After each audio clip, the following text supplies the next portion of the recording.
성령 강림 후 제 20주가 되는 주일입니다. 우리 다 일어나셔서 개회성을 부르며 예배를 시작하겠습니다.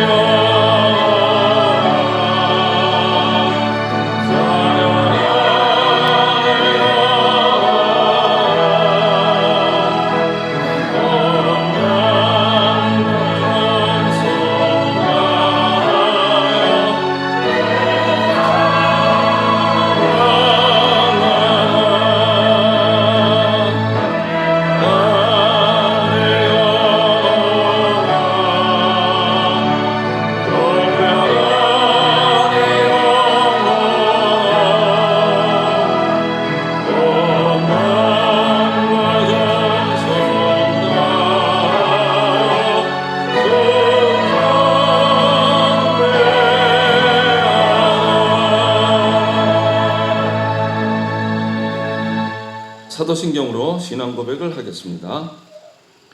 전능하사 천주를 만드신 하나님 아버지를 내가 믿사오며 그 외아들 우리 주 예수 그리스도를 믿사오니 이는 성령으로 잉태하사 동정녀 마리에게 나시고 본디오 빌라도에게 고난을 받으사 십자가에 못 박혀 죽으시고 장사한 지 사흘 만에 죽은 자 가운데서 다시 살아나시며 하늘에 오르사 전능하신 하나님 우편에 앉아 계시다가 저리로서 산 자와 죽은 자를 심판하러 오시리라. 성령을 믿사오며 거룩한 공예와 성도가 서로 교통하는 것과 죄를 사하여 주시는 것과 몸이 다시 사는 것과 영원히 사는 것을 믿사옵나이다. 아멘. 삼위영가를 부르겠습니다.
교동문 81번 에베소서 4장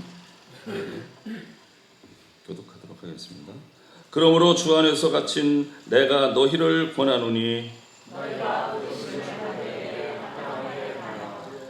모든 겸손과 온유로 하고 오래 참음으로 사랑 가운데서 서로 용납하고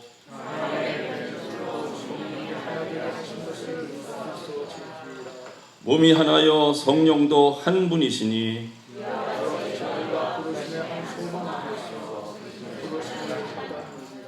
주도 한 분이시요 믿음도 하나요 세례도 하나요 만유 위에 계시고 만유를 통일하시고 만유 가운데 계시도다. 아멘. 다 자리에 앉으시고 찬송가 84장 부르시겠습니다.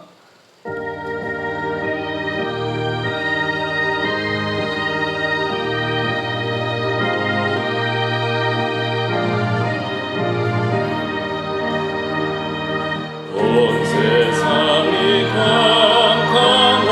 캄캄하여서 정빛이 없었더니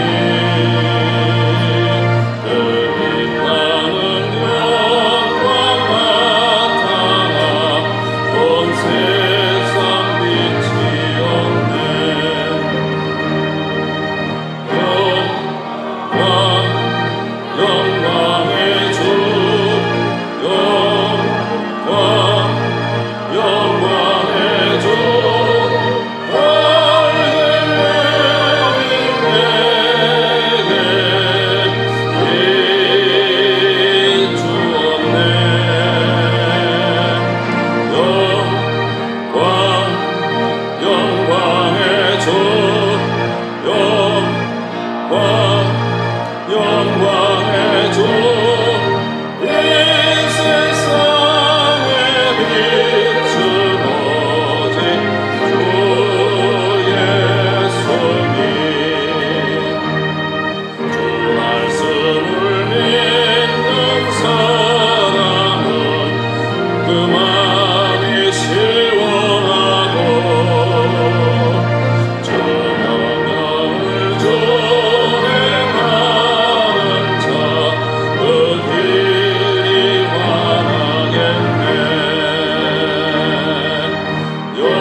양희진 권사님께서 우리들을 대표해서 기도하시겠습니다.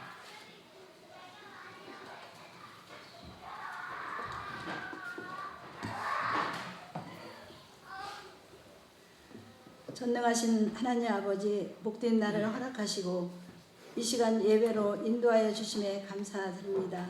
우리에게 베풀어 주신 십자가의 크신 사랑 앞에 찬양과 경배드리며 각 사람의 마음이 주님께 연락되는 참된 예배가 되게 하여 주시옵소서. 어느덧 10월 셋째 주일입니다. 지난 6월 말부터 코로나로 인해 모두가 힘든 날들을 보내고 있습니다. 비록 전체 예배가 아니고 안타까운 마음으로 제한된 수만 모여서 비대면으로 드려지는 이 예배를 긍휼히 여기시옵소서. 가정에서 영상 예배를 들으시는 분들의 예배가 산만하거나 소홀해지지 않게 하시오며 온전히 예배만 집중하게 하옵소서. 주님 결실의 계절에 우리의 신앙생활도 행함의 열매, 좋은 열매, 믿음의 열매를 가득히 우리 마음속에도 열매를 맺는 이 가을에 들국화 향기처럼 신앙생활이 풍성해졌으면 합니다. 지난 여름 긴 장마와 태풍을 견디고 황금 들판과 열매를 볼 때 주님의 놀라운 섭리에 감사드립니다. 우리들의 믿음에도 결실이 있게 하시고 주님이 맡겨주신 귀한 사명을 돌아보아 주님께 영광과 찬양과 감사드리기에 부족함 없게 하옵소서. 오랫동안 비대 예배로 신앙생활이 약해지고 교회에 나오지 못했던 습관으로 교회 생활을 멀리하지 않도록 주님 지켜주시옵소서. 우리 안에 어두워진 마음들이 사라지고 다시금 새롭게 되어 하나님과 친밀함이 회복되는 시간 되게 하여 주시옵소서. 하나님께서 우리에게 책망과 바르게 함을 주님의 뜻을 이루기를 원하시는 하나님 아버지, 언약의 백성으로 마땅히 하나님을 경외하기보다 세상 풍조 속에 제약된 모습으로 말미암아 하나님의 이름이 경멸케 되었음을 고백하며 회개하오니 불쌍히 여겨주시고 죄를 사하여 주시옵소서. 이스라엘 백성들이 불순종으로 인하여 고난과 어려움의 시간을 보내며 바벨론 강가에서 지난날의 시온을 생각하며 울었던 것 같이 저희의 불의함과 교만을 돌이키며 하나님 임재하심을 다시금 고백합니다. 우리의 자신과 가정과 교회와 이 땅 가운데 부흥의 날을 허락하여 주시옵소서. 선주들의 기도로 세워진 나라와 민족을 위하여 기도합니다. 이 땅 가운데 만연한 우상 숭배와 하나님의 창조 질서를 무너뜨려서는 제도와 병들이 무너지게 하여 주시고 모든 영역 가운데 어두움의 계략들이 무산되어 복음을 전하는 세상 나라로 구별되어지도록 하나님의 능력의 손길로 다스려 주시옵소서. 현재의 시련과 자유스럽지 못함을 통하여 온 성도들이 더욱 청결해지고 담대한 믿음으로 굳게 세워지게 하시며 방역 지침 중수로 인하여 거리두기로 적극적인 보살핌과 섬김을 받지 못하는 사회적 약자들과 어려운 이웃들을 지켜주시고 지금도 열방 가운데 흩어져 영권 사역을 감당하는 성리산들 안전과 건강을 보호하여 주시옵소서. 목사님의 말씀을 통하여 지치고 힘든 저희들에게 단비가 되어 활력 있고 생기가 넘치게 치유와 회복의 말씀이 되게 하옵소서. 예배를 돕는 모든 손길을 축복하여 주시옵소서. 예수님의 이름으로 감사하며 기도드렸습니다. 아멘.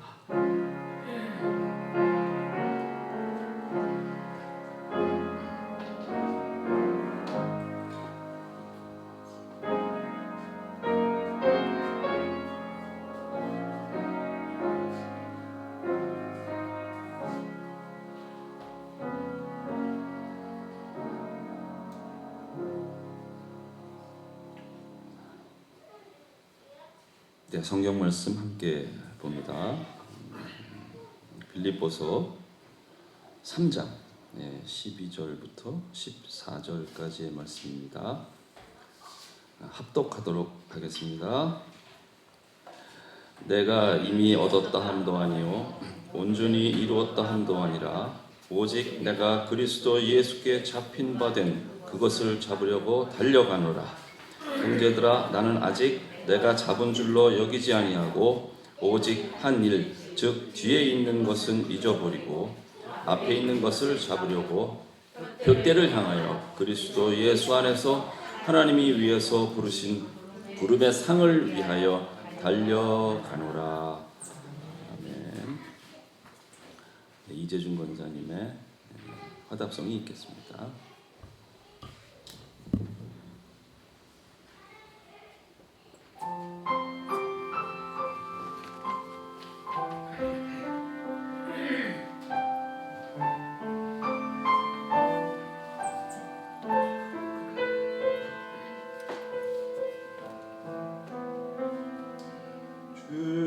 주님이 홀로 가신 그 길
담임 목사님의 우리들도 새롭게 시작할 수 있습니다 라는 제목의 말씀이 있겠습니다. 은혜의 시간 되시기 바랍니다.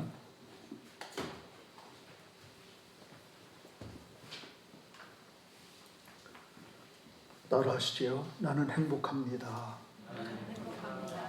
나는 평안합니다. 나는 기쁘고 즐겁습니다. 며칠 전에 제가 길을 가다 보니까 어느 개업집, 신장 개업한 집 누군가 축하 화분을 보냈어요. 근데 거기 보니까 돈 세다 잠들게 하소서. 하도 눈에 들어와서 제가 사진까지 찍어 왔습니다. 돈 세다 잠들게 하소서. 좋겠죠? 돈 세다 잠들면 얼마나 행복하겠습니까? 얼마나 좋겠어요? 여러분도 바라시죠? 돈 세다 잠들다. 근데 이걸 보는 순간에 돈 세다 잠들면 인생이 무슨 의미가 있을까 하는 생각이 들었습니다. 우리 믿는 성도가 성경 읽다 잠들고 또 기도하다 잠들어야지. 돈 세다 잠들면 무슨 삶의 보람이 있겠냐 이 말이지요.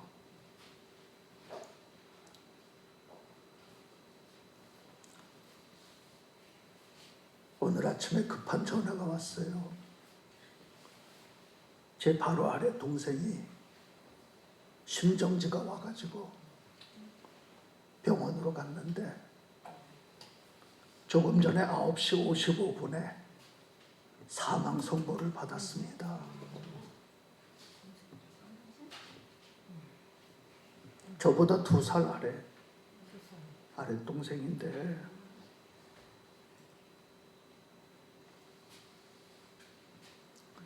인생 짧습니다. 별거 아닙니다. 열심히 예수 잘 믿고 찬송하다 잠들고 기도하다 잠들고 믿음을 더 돈독히 하는 성도들 되시기를 주의 이름으로 축복합니다. 지금껏 살아온 날들을 지워버리고 처음으로 돌아가 다시 시작한다면 지금과는 훨씬 나은 삶이 될 수 있었을 텐데, 지금보다 훨씬 더 행복할 텐데 하는 그런 생각은 한 번쯤은 누구나가 다 가져보는 한스러움이라고 생각합니다. 어떤 때는 아쉬움만 남기고 지워버리고 싶기, 무거움에 잠을 이루지 못하는 하얀 밤을 지새우기도 합니다. 근데 누구보다 이런 후회를 했으리라 짐작되는 사람이 있어요. 바로 사도 바울이지요. 예수님 만나기 전까지의 삶, 그 모든 삶에 그가 유대인으로서 학문과 종교에 매여서 예수 믿는 사람들 핍박하고 스데반을 죽이는 일에 앞장섰던 그런 과거를 떠올리게 될 때 누구보다도 아마 가슴을 쳤으리라 생각이 됩니다. 근데 인간은 시계 초침을 뒤로 되돌릴 수 없듯이 처음으로 되돌릴 수 없고 과거를 지울 수 없는 인간의 무능과 한계를 드러낼 뿐입니다. 과거는 되돌릴 수 없고 지울 수도 없습니다.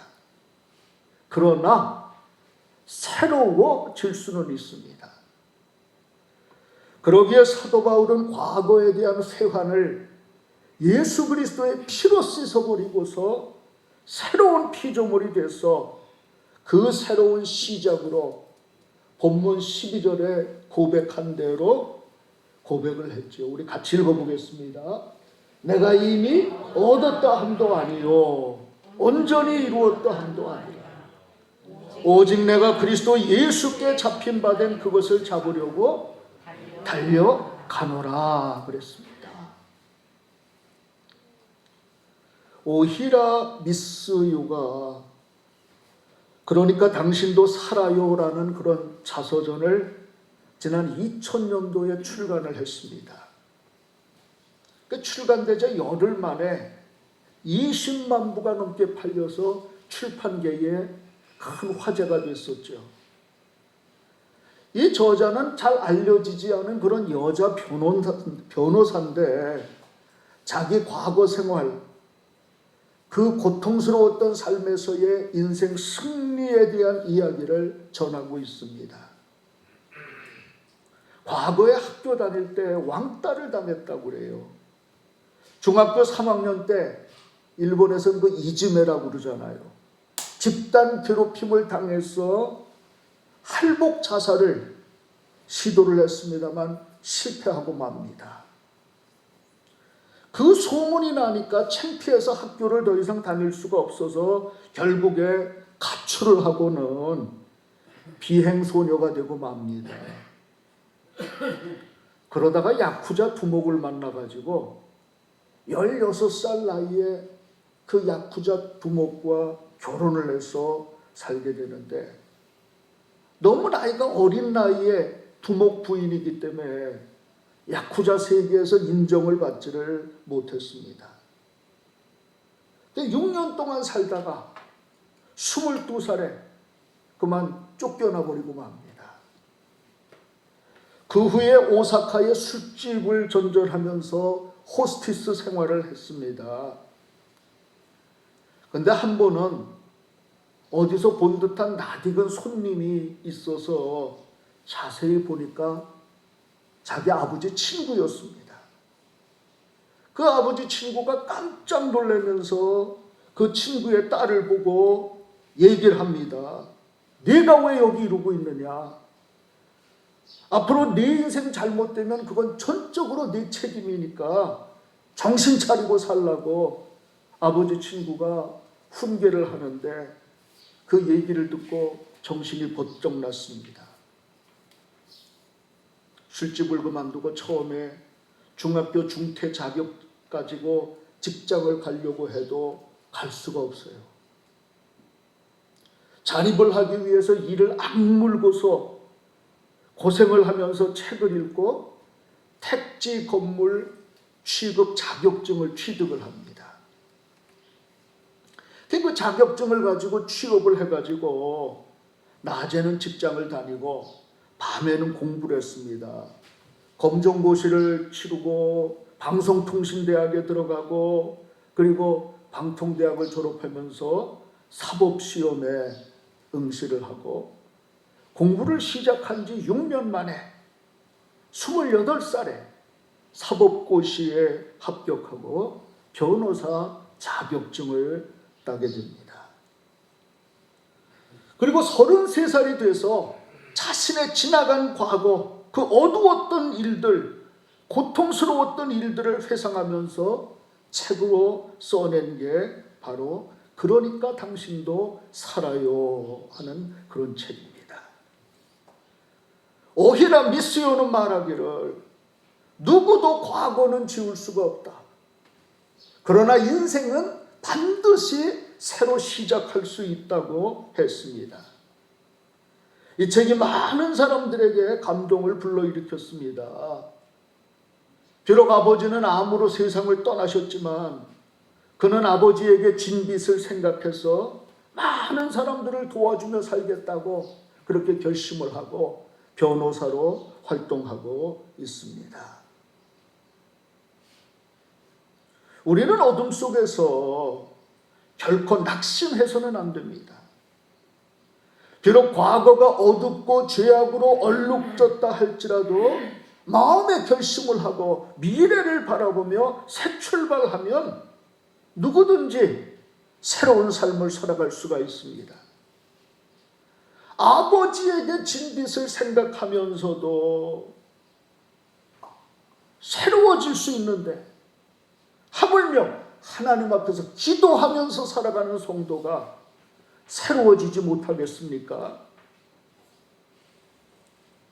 하나님께서는 죄로 물든 우리들이 새롭게 태어나 새로움을 사는 복된 길을 계획을 하셨습니다. 죄인으로 태어난 인간이 구원을 받아 살아갈 수 있도록 그 하나님의 넘치는 사랑이 예수 그리스도로 말미암아 성취되었습니다. 노예 생활하던 이스라엘 백성들을 애굽에서 해방시켜서 홍해 속의 길을 걷게 하셨던 것처럼 죄와 사망 가운데 새 길을 열어놓으시고 성소에 들어갈 담력을 얻도록 우리 예수님의 피를 힘있게 하셨습니다. 하나님은 나의 모든 지난날의 실수와 죄를 씻어주시고 새로운 피조물로 다시 한번 살게 하시는 거듭남의 신비한 은총을 우리들에게 허락하시는 것입니다.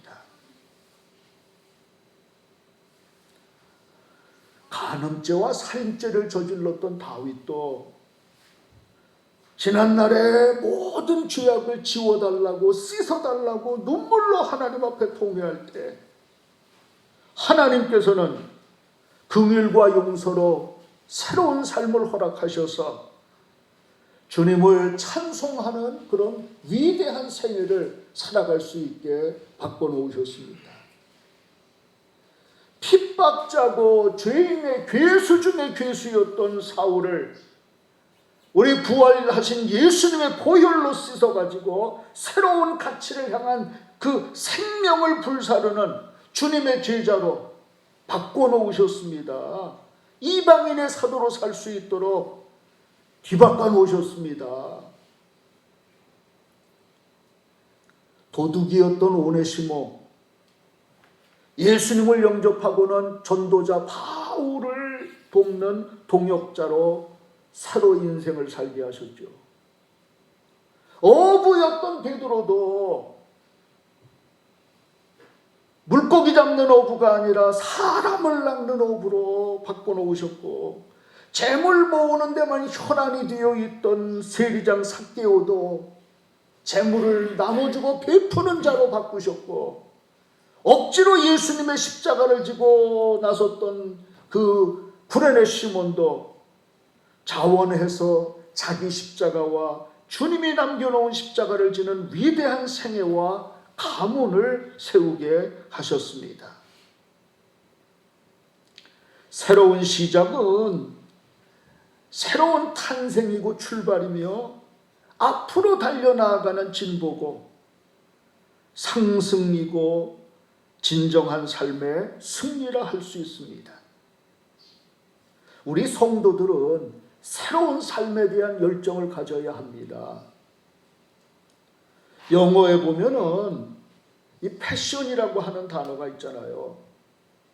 이 패션이라고 하는 단어가 바로 열정을 뜻하지 않습니까? 근데 이 열정이라고 하는 단어에는 또 다른 뜻이 있습니다. 여러분 잘 아시잖아요. 멜 깁슨이 감독했던 The Passion of the Christ라고 하는 영화도 있잖아요. 그리스도의 순환, 그리스도의 고통, 이런 뜻 아닙니까? 많은 사람들은 고통스러우면 그걸로 끝이라고 이렇게 생각을 합니다.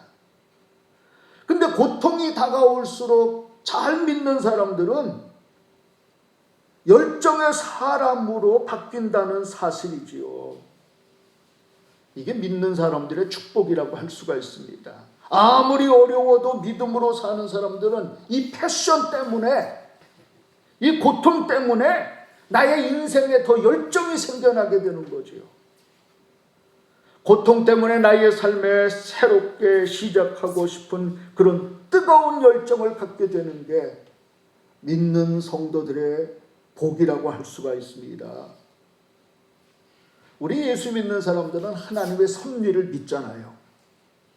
우연이 아니기 때문에 믿는 사람들은 순간순간 매 순간을 철저하게 살게 되는 겁니다. 왜 그렇습니까? 지금 이 순간이 하나님께서 예비해 놓으신 어쩌면 하나님의 계획일지도 모르니까 지금 안 이루어지더라도 다음 순간에 그런 순간을 맞게 될지 모르니까 어렵더라도 포기하지 않고 늘 순간을 최선으로 살게 되는 것입니다. 여러분, 그렇습니다.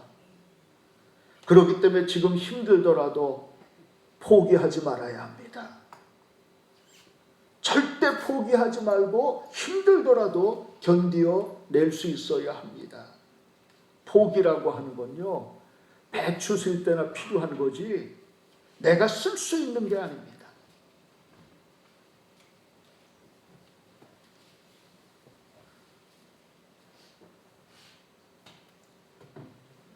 조지 포먼이라고 하는 이름 기억하시지요? 왕년에 정말 세계 헤비급 권투계의 영웅들, 무하메드 알리, 또 조지 포먼, 조 프레이저, 이런 아주 걸출한 복서들이었죠. 조지 포먼이 조 프레이저를 꺾고서 세계 타이틀을 쟁취하고 연승가도를 달리고 있을 때 그때 혜성같이 등장한 게 바로 무하메드 알리잖아요. 이 두 선수가 이제 결전을 벌이게 되는데, 당시에 이 조지 포먼이 너무나도 뛰어난 권투 선수였기 때문에 도박사들이 전부 다 10대 1로 포먼의 승리에다가 돈을 걸었습니다.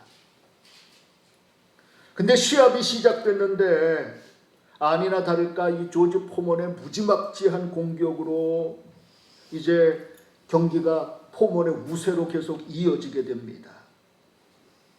근데 7회까지 거의 무자비하게 그냥 얻어맞고 공격받던 이 무하마드 알리가요, 포먼의 숨소리가 거칠어지기 시작하는 걸 알고서 8회부터 이제 맹렬하게 돌진하기 시작하더니 단번에 이 포먼을 쓰러뜨리고 챔피언에 등극을 하게 됩니다. 알리에게 져서 40연승의 기록이 무너진 포먼이 연습을 게을리했고 그 뒤로 사생활이 문란해집니다. 그 후에 지미 영이라고 하는 그 선수와 싸워서 이기게 되면은 다시 이제 무하마드 알리와 싸울 수가 있었는데 지미 영에게도 지고 말죠. 게다가 엄청난 부상을 입고는 결국에 권투에서 은퇴를 하게 됩니다. 근데 그의 인생이 끝이라고 말할 수밖에 없던 바로 그 순간에 그가 우리 예수님을 만나 예수님 믿게 되고, 그리고는 복음을 전하는 사람이 되겠다고 발버둥을 치고는 결국에 목사가 되었습니다. 근데 목사가 된 이 포먼이 흑인 아이들을 도와줄 방법을 생각하다가 돈 벌 수 있는 방법이 자기가 나서서 권투하는 것밖에 없잖아요. 그래서 결심을 하고는 권투를 다시 하게 되는데 1987년에 은퇴한 지 10년 만에 다시 링에 복귀합니다. 그리고는 복귀전에서 그가 놀랍게도 세계 헤비급 타이틀을 쟁취하게 되는 겁니다.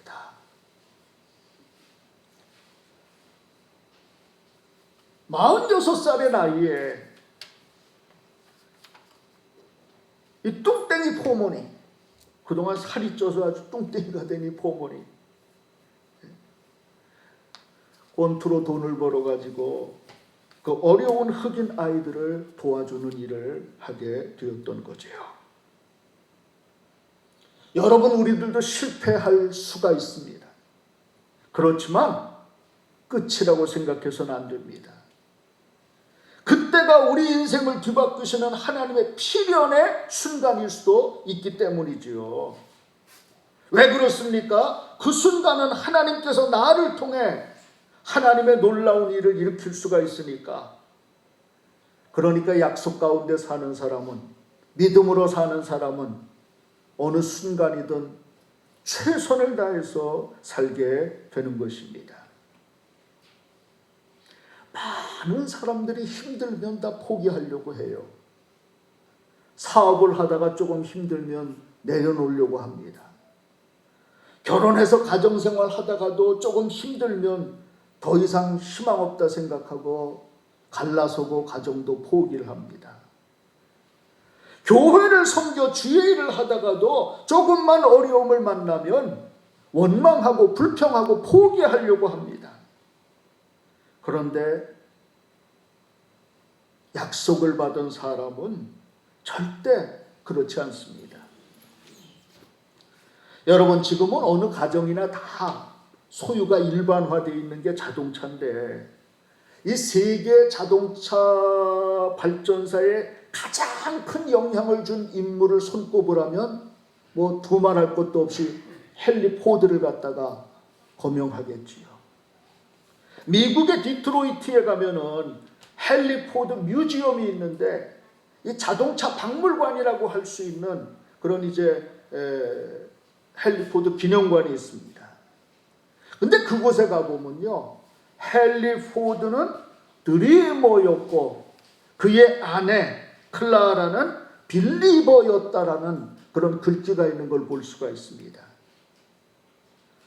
헨리 포드가 자동차를 만들어 발표했을 때 많은 사람들이 조롱을 했습니다. 흔히 그 가성비라는 거 가지고 자동차 한 대 개발 비용이 기차 개발 비용이나 거의 맞먹는데, 기차는 개발하면은 한 칸에 100명이 타는데 자동차는 기껏해야 2사람 타잖아요. 그러니까 이건 낭비다, 가성비라고 하는 걸 얘기하면서 많은 사람들이 조롱을 했습니다. 당연히 은행에서의 대출은 중단이 됐고 투자자들은 등을 돌려버리고 말았습니다. 모든 것이 무너져 내렸을 때 헨리 포드가 무기력함에 절망하게 됩니다. 인생을 바친 발명이 물거품이 되어버리고 마는 거죠. 그때 포드의 아내 클라라가 이런 얘기를 합니다. 여보, 자동차 가격은 곧 내려갈 거예요.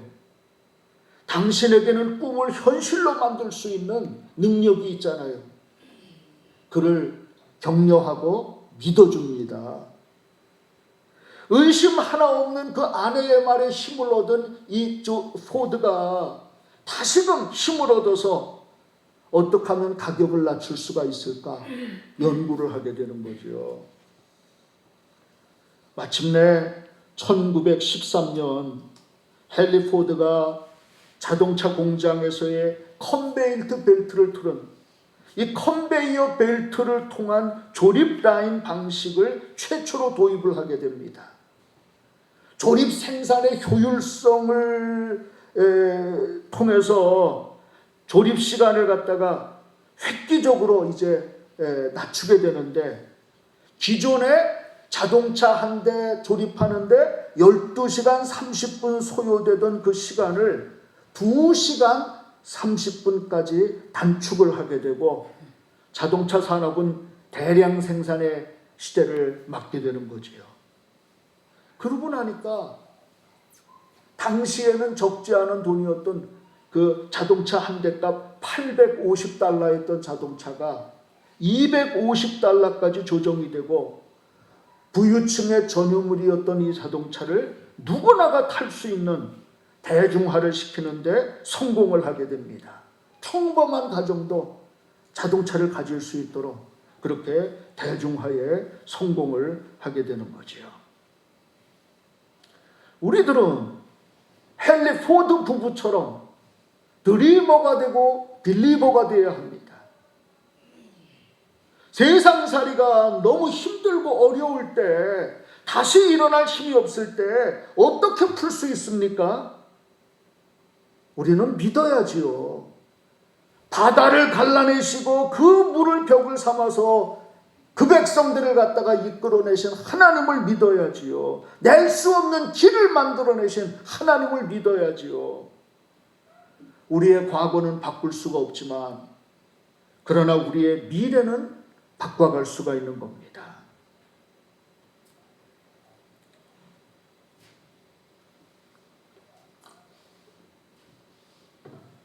작년 성도 12,000명이 출석하는 안산 동산교회의 김인중 목사님, 지금은 원로 목사님이 되셨지요. 이 원로 목사님의 간증을 들어보면요, 이분이 11남매 중에 10번째로 태어났는데 3살 때 어머니가 11번째를 낳다가 세상을 뜨는 바람에 생전 어머니 얼굴도 모르고 자랐다고 합니다. 아버지가 세상을 떠난 그 아내가 이제 세상을 떠나고 나니까 방랑 생활을 하면서 노름판, 투전판에 돌아다니고 집에는 전혀 들어오지도 않았다는 거예요. 누나가 있다가 먼저 시집을 가고 9남매가 한 집에서 살았는데 너무도 힘들게, 정말 수수 풀떼기도 먹기 어려울 정도로 그렇게 힘들게 살았다는 겁니다. 그 가난 속에서 학교에 갔다 오면요, 형제가 하나 둘 보이질 않더라는 겁니다. 어느 날은 형이 보이질 않고 어느 날은 또 누나가 보이질 않고 1년 사이에 6남매가 영양실조와 유행병으로 죽었습니다. 그 6을 끌어다가 그냥 무덤도 없이 땅에다 묻어버리고 정말 그런 어려운 가정에서 살았다는 거예요.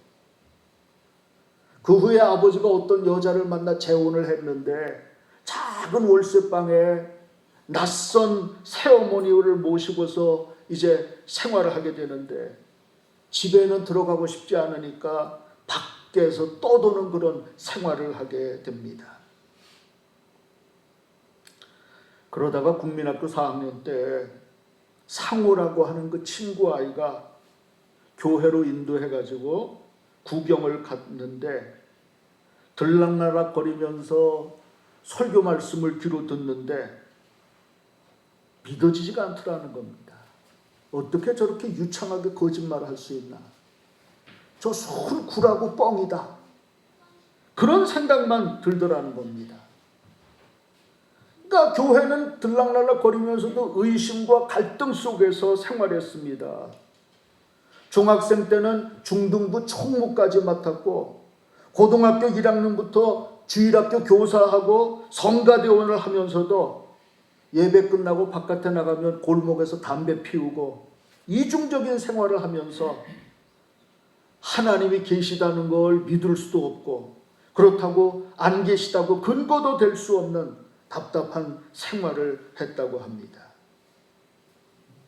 그런 생활 속에서 16살부터는 술까지 배워가지고 술도 잘 마시게 됐고 담배도 피우게 됐고 또 아주 그냥 6살 어려서부터 화투를 배운 거 너무너무 좋아해가지고 그런 삶 속에서 몸부림을 많이 쳤다고 합니다. 워낙에 가난에 찌들어가지고 고등학교에 진학해야 되는데 등록금도 없어가지고 1년을 쉬면서 신문 돌리고 노동하고 해가지고 학비를 벌어가지고 고등학교 진학을 했고 마찬가지로 대학도 못 들어가고는 1년 동안 돈을 벌어서 가야 했는데 양계장에서 닭을 지키는 일을 했다고 그래요. 하도 그냥 도둑들이 닭을 가져가니까 큰 양계장 주인이 밤에 잠을 안 자고 이제 닭을 지키라고 이렇게 그 일을 맡겼는데 그 5, 6월에 닭똥 냄새가 얼마나 지독한지 닭똥 냄새 무서운 건 그때 처음 알았다는 거예요. 그러던 와중에 1972년 어느 날 CCC 성경 모임에 어느 여학생을 쫓아서 그냥 참석을 했다가 거기서 김준곤 목사님이 120명의 학생들 모아놓고 성경 공부를 하는데 김준곤 목사님의 가르침을 듣다가 마음속에 갑자기 믿어지기 시작하더라는 겁니다. 예수님이 내 죄 때문에 죽으셨구나. 예수님이 나를 위해서 부활하셨구나. 믿어지더라는 것입니다. 나는 죽을 수밖에 없는 죄인이고 나는 몸부림으로 인생을 살아가는 게 아니라 하나님의 은혜로 그 찢어지게 어려운 가난 속에서도 다 무너져가는 그 집안에서도 하나님이 계획이 계셔서 나 같은 걸 택해 주시고 이제 나를 이끌어가고 계시구나 하는 게 믿어지기 시작하더라는 겁니다. 그때 나이가 25살인데요. 그때까지는 교회를 다니면서도 믿음이 없으니까 왜 세상이 이렇게 불공평해? 왜 세상이 이렇게 힘들어? 반발심이 가득했다고 합니다. 왜 세상이 이래? 왜 우리 가정은 이래? 왜 우리 집안은 이 모양이야? 자가용 타는 사람들 보면요, 자가용에 불 지르고 싶은 마음이 가득해서 그 나이까지 살았다고 합니다. 그런데 구원의 확신을 가지면서부터 하나님께서 그 모든 고난을 저주해서 주신 게 아니라 선한 결말로 인도하는 디딤돌로 예비해 주셨다고 하는 걸 깨닫게 됐고,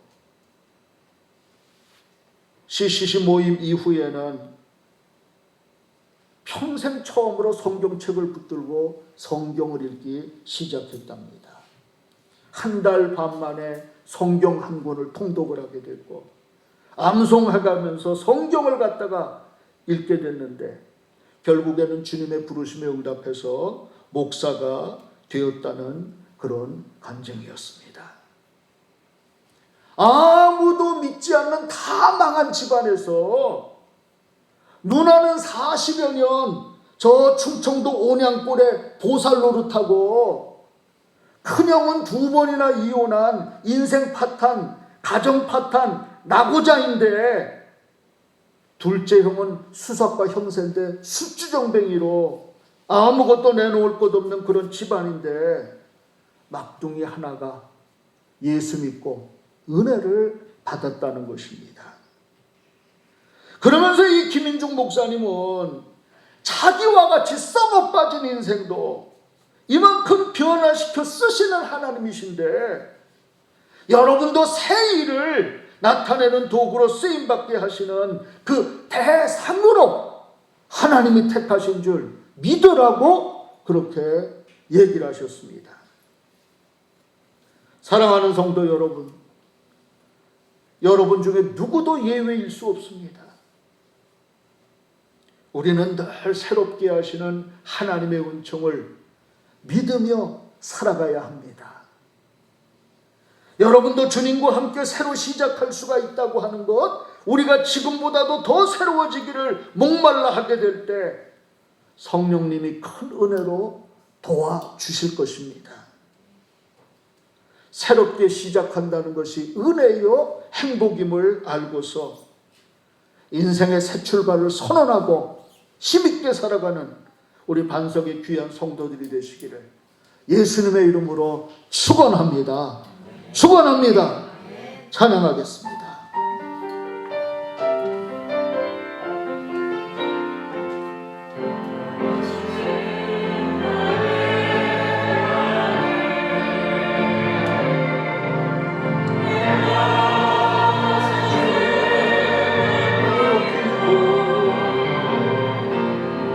영원히 주의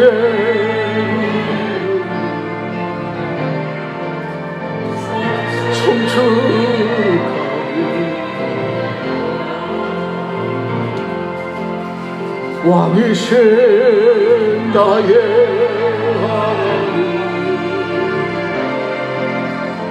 내가 주를 높이고 영원히 주의 이름을 성적하리이다.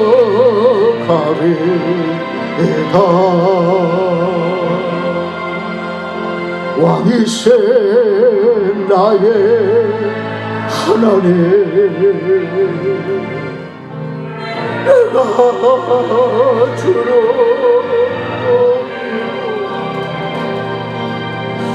영원히 주의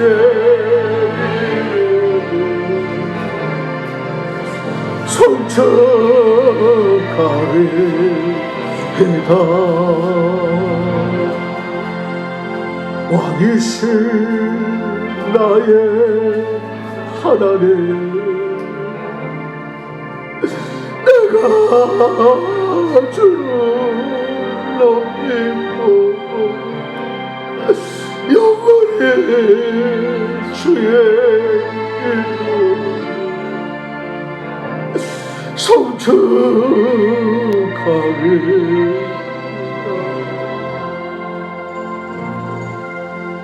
왕이신 나의 하나님, 내가 주를 높이고 영광의 주의 이름을 성축하리이다.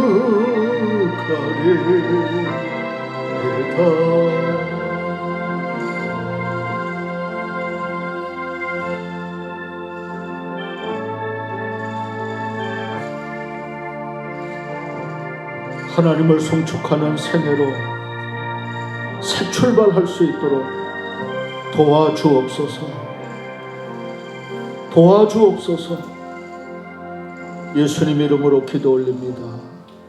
아멘. 준비하신 헌금 드리도록 하겠습니다.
봉헌하겠습니다.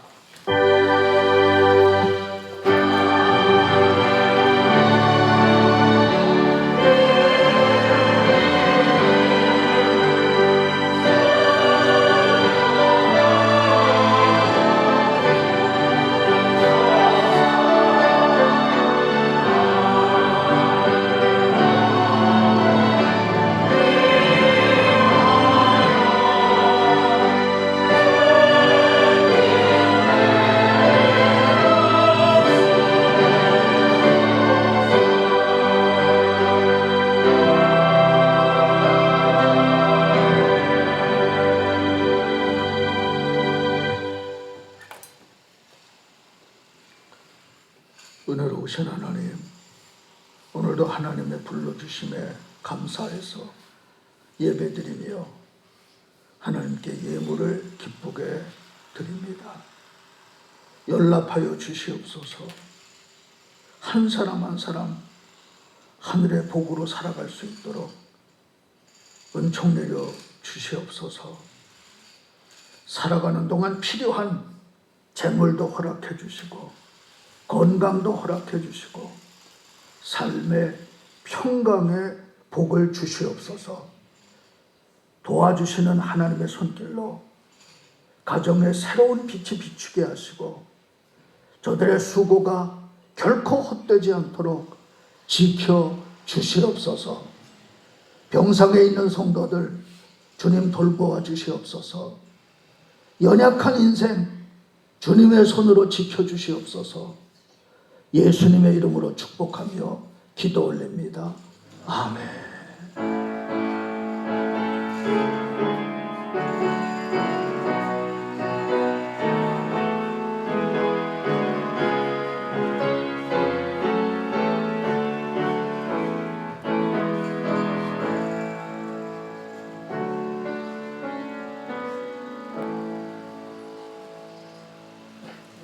인사 나누십니다. 사랑의 예수님 우리와 함께 하십니다.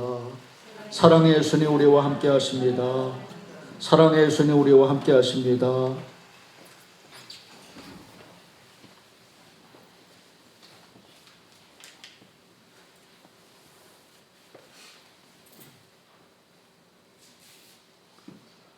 유럽의 도시들을 이렇게 다녀보면요, 도시들마다 똑같은 기념물이 이렇게 세워진 걸 볼 수가 있습니다.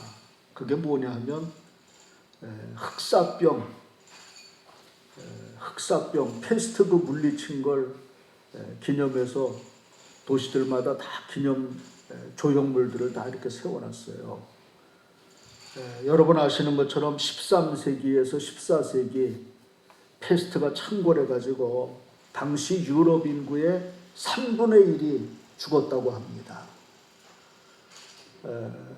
그게 이제 극복하고 난 뒤에 하나님의 은혜를 감사하면서 기념 조형물들을 다 이제 도시 중앙에다가 이렇게 세우는 걸 볼 수가 있습니다. 언젠가는 이 땅에도 코로나를 극복했다는 그런 감사의 기념탑이 세워질 수 있게 되리라 그렇게 믿고요. 어려운 가운데도 여러분들이 잘 견뎌내시면서 이겨가시기를 부탁을 드립니다. 우리 기독교 대한감리회 지난 월요일 선거에서는 감독회장에 새로 이철 목사님께서 당선되셨고, 우리 서울연회 감독으로는 도봉교회 이광호 목사님께서 당선이 되셔서 이제 우리 감리교와 또 서울연회를 이끌어 가시게 됐습니다. 위에서 기도해 주시고, 성전 그 가스관 배관 공사를 지난 주간에 잘 마쳤습니다. 그리고 오늘 식사 대용으로 영양댁을 교회에서 준비를 했으니까 가실 때 여러분들이 이용하시면 되겠습니다. 다음 주의 기도는 민병중 장로님께서 맡아주시겠습니다. 감사합니다. 찬송가 407장 함께 부르고 축도하겠습니다.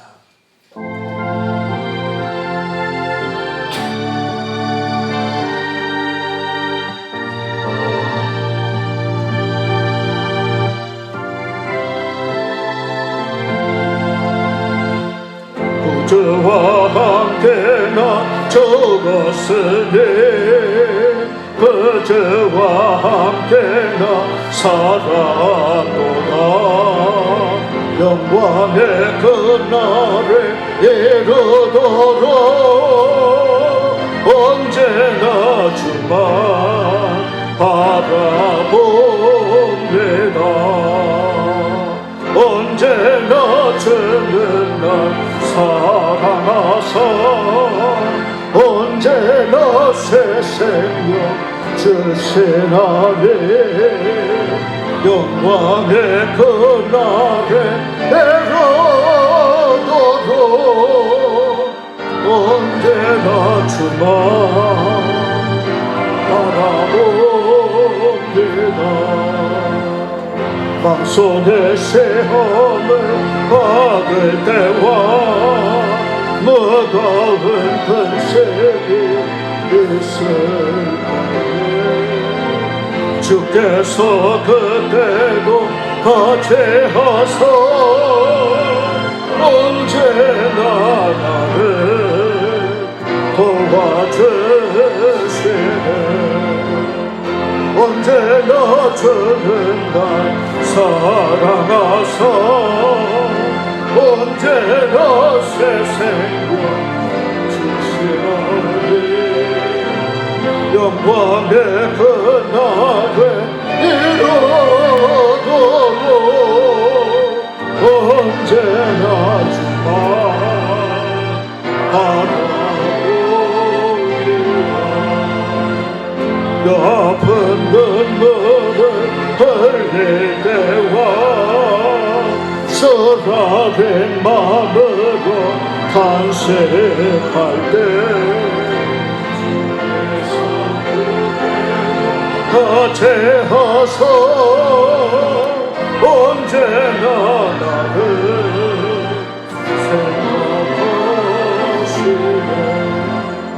언제나 주는 날 사랑하사 언제나 새 생명 주시니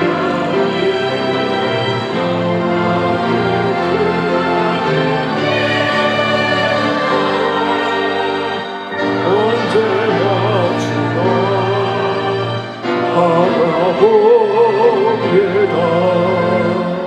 내 몸의 약함을 아시는 주 먹고 제재령에 아주네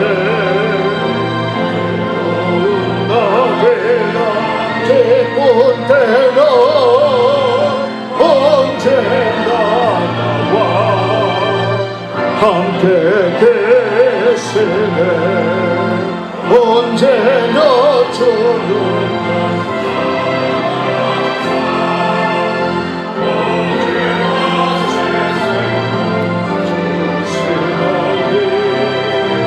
영원의 계약이 내가 너로